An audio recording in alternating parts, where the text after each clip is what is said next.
তুমি আমার সুখ ছিলে। তোমাকে পেয়ে নিজেকে পৃথিবীর সবচাইতে সুখী মনে হয়েছিল। তোমার কাছে আমি ভালোবাসা শিখেছি, কিন্তু মানুষ খুব কমই তার শখের মানুষটাকে পায়।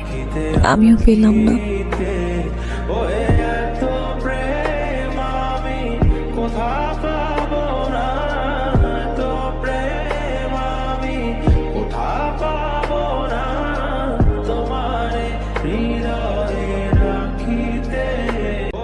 তোমাকে ভুলে যাওয়ার মতো এই সাহসটুকু করার সামর্থ্য আমার নেই। তোমাকে যে আমি আমার করে রেখে দেব সেই অধিকারটুকু আমার নেই।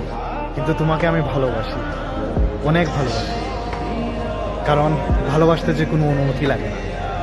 আমিও তোমার অনুমতি ছাড়াই তোমাকে আমি ভালোবাসি, আর আমি এভাবেই তোমাকে ভালোবাসে যাব মৃত্যুর আগ পর্যন্ত। তুমি